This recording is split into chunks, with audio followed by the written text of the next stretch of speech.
तर आज आपण सर्वजण जमलो इथे 10वीच्या सेंटरसाठी. अरे यार फेअरवेल आहे यार, जरा म्युझिक.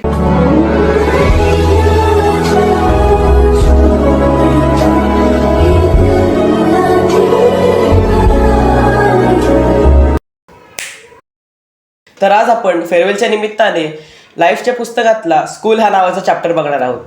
आपण शाळेमध्ये आषाढी एकादशीपासून प्रजासत्ताक दिनापर्यंत खूप वेगवेगळे कार्यक्रम साजरा केले. सणच काय तर आपण कार्निवल, स्पोर्ट्स डे व ट्रिप सारखे वेगवेगळ्या ऍक्टिव्हिटीज सुद्धा केल्या.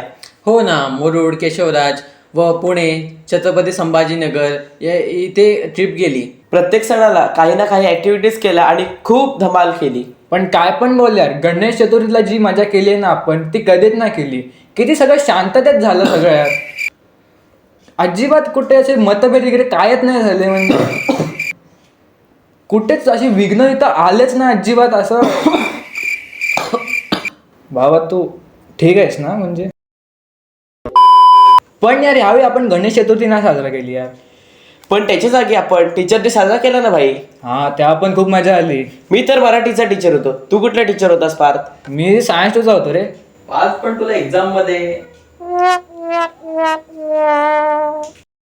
पण या टीचर बनणं खरंच खूप कठीण काम आहे. मी तर लगेच सोडून दिलं असतं. हा, म्हणजे परत पण आलो असतो. त्या दिवशी आम्हाला समजलं की शांत बसणं किती गरजेचं आहे. बरोबर ना?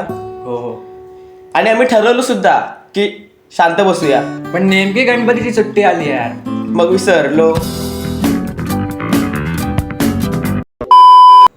सर्व ऍक्टिव्हिटीज सोबतच आपल्या शाळेत खूप परीक्षा पण झाल्या. हो, खूप जास्त. आणि खूप जणांचे नंबर देखील आले. हो, खूप जणांच्या. खूप जणांना मेडल्स पण भेटले. एवढ्या जणांना भेटले की माझ्या काही लक्षात पण नाही. न्यूज असायला पाहिजे होत्या. Wait a minute.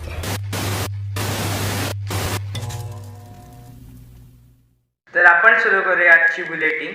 आपण पाहणार आहोत 10वी वाल्यांची 10वी पर्यंतची वाटचाल. तर आजची पहिली बातमी आहे. 4थी मध्ये केपीओ नावाच्या परीक्षेमध्ये 99.99% विद्यार्थ्यांना भेटले मेडल. उरलेल्या 0.1%ला तर डेटॉल पण नाही हरवू शकला. आपली मुलं तर कायच चीज आहेत. 5वी स्कॉलरशिपला सर्व विद्यार्थ्यांनी केली खूप मेहनत, पण संस्कारनीच मारली बाजी. केपीओ मध्ये दीप, संस्कार, पूर्णश्री यांना भेटला मेडल. ह्याच्यानंतर दीपला कुठल्याच परीक्षेमध्ये भेटला नाही मेडल. हे समजल्यावरती दीप बोलला, चंद्र आला, तारे आले, खूप रात्र धुंद झाली, पण भाकरीचा चंद्र काय मिळेना आणि कुंडलीमधला शनी काय उठेना. यानंतर पार्थने रिप्लाय दिला, अस ब्रो अस. 6वी आणि 7वी गेले लॉकडाऊनमध्ये. खूप चांगले आणि सुखाचे दिवस गेले असते. परीक्षेच्या काही दिवसाआधी आली विद्यार्थ्यांना कोरोनाची आठवण. बोलले, एवढा पण वाईट नव्हतास तू. पुष्पा बनून HMPVला दिला चॅलेंज. बोलले, दम है तो रख के देखा प्लीज. 8वी स्कॉलरशिपनी केला परत कमबॅक. यावेळी संस्कार, पूर्णश्री आणि आयुषी आले मेरिट लिस्टला. परत एकदा संस्कार 234 मार्कांनी राहिला फ्रंट रनर. स्कॉलरशिपच्या याच रिझल्ट नंतर संस्कारचा सुरू झाला डाऊनफॉल. स्पॉटिफायवरती मोस्ट लिसन सॉन्ग होतं त्याचं स्काय फॉल्स, आणि वारंवार मार्क कमी मिळाल्यामुळे त्याचा झाला हेडफॉल. परिस्थितीची गांभीरता बघताच दीपनी त्याला दिला खांदा. बोलला, फर्स्ट टाइम काय भावा, सेम सेम बट डिफरंट. आणि आताची ब्रेकिंग न्यूज 10वीच्या विद्यार्थ्यांकडून. हा व्हिडिओ पाहिल्यानंतर त्यांनी आम्हाला पाठवला एक स्वीटचा मेसेज. बोलले, अरे वेड्या.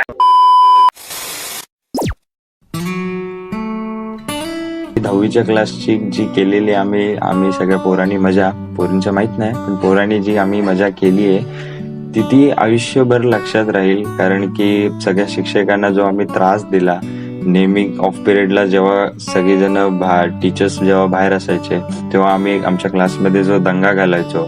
काही झालं टीचर्स येऊन बोलायचे, सगळेजण 2 मिनिटं ऐकायची आणि परत तीच मस्ती दंगा चालू. तर अशा आठवणी आहेत त्या आम्हाला लक्षात राहतील. आणि तरी पण आमच्याकडून जर तुम्हाला शिक्षकांना काही त्रास झाला असेल तर त्याच्यासाठी मनापासून सॉरी. जब स्कूल में होती थी लड़ाई, सारे टीचर्स का शक हमारे ऊपर. एक तो हम थे बैक बेंचर और दूसरा हर किस्से और हर बदमाशी में हमारा नाम टॉप पर. आणि मी सर्वात जास्त मिस करणार शिंदे सरांची स्माईल आणि शिंदे सरांचा हिस्ट्रीचा लेक्चर. शिंदे सरांच्या लेक्चरमध्ये एवढा मजा येत नव्हता एवढा त्यांचा मार खाण्यात येत होता. शिंदे सरांनी या वर्षामध्ये एवढं मारलंय आणि दलीपकर मॅडमनी एवढं मारलंय ना, कधी विसरू नाही शकत. पण त्यांनी जेव्हा पण आम्हाला मारल्याची चुकी आम्ही पुन्हा कधी केली नाही आणि आम्हाला ते भलाईसाठीच मारलंय, त्याच्यामुळे आम्हाला एवढं काही वाईट वाटलं नाही. वक्त भी सिखाता है और टीचर भी सिखाते हैं. वक्त भी सिखाता है और टीचर भी सिखाते हैं, लेकिन फ़र्क सिर्फ इतना है कि टीचर सिखा के इम्तिहान लेते हैं और वक्त इम्तिहान लेकर सिखाता है. मला आज खूप वाईट वाटतं की हा आमचा ह्या शाळेचा शेवटचा दिवस असेल. मला माहिती आहे आमचे नाते कधी तुटणार नाही, बट तरी पण वाईट तर वाटतंच. मी जरी 9th आलो असलो तरी शेवटी ह्या शाळेचा एक भाग होतोच आणि राहीनही.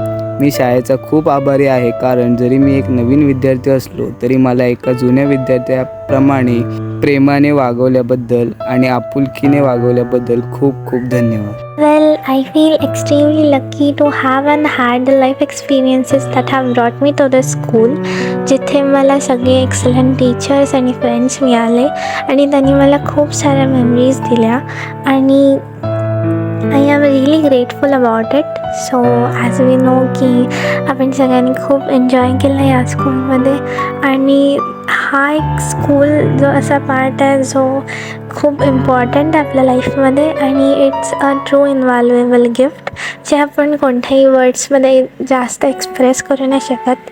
But still thank you for giving me all this unique opportunities and I have dedicated to making the most of the each day from now on and I really appreciate it. मी खूप enjoy केलं आणि I am so grateful for this. So wish you a happy farewell guys. माझ्या शाळेचा प्रवास nursery ते 10वी पर्यंत फार सुखमय आणि एका कुटुंबासारखा झाला.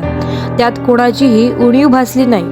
मला स्केटिंगमध्ये तसेच अभ्यासात फार प्रोत्साहन केले. शाळेचे आभार मानू तेवढे फार कमीच आहे. ह्या प्रवासात लाभलेले माझे मित्रमैत्रीण व त्यांच्यासोबत घालवलेला प्रत्येक क्षण हा फार अविस्मरणीय आहे. धन्यवाद.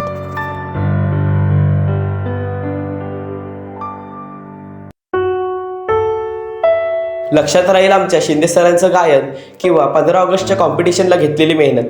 ते दलिपकर मॅडमचे एक्झामच्या आधीचा रिव्हिजन असो किंवा त्यांच्या लेक्चरमध्ये बॅगेची चेन उघडी असल्यावर ओरडा असो, तांबे मॅडमचं पेपरनंतरचं डिस्कशन असो किंवा लेक्चरला मिळालेलं अवांतर ज्ञान, कोंडविलकर मॅडमनी चॅप्टर झाल्यानंतर त्याच्यावरती घेतलेली टेस्ट असो किंवा टेस्ट झाल्यानंतर आमचं मार्कांसाठी रडणं असो. लक्षात राहील आमच्या विचारे सरांसोबत केलेली मस्ती किंवा त्यांच्यासोबत काढलेले चित्र. माने मॅडमचं प्रत्येक कॉम्पिटिशनमध्ये नाव देणं असो, हे सर्वच आमच्या लक्षात राहील. आणि शेवटी सर्वात महत्त्वाचं लक्षात राहील ते म्हणजे पारकर मॅडमचं दिलेलं मोटिवेशन.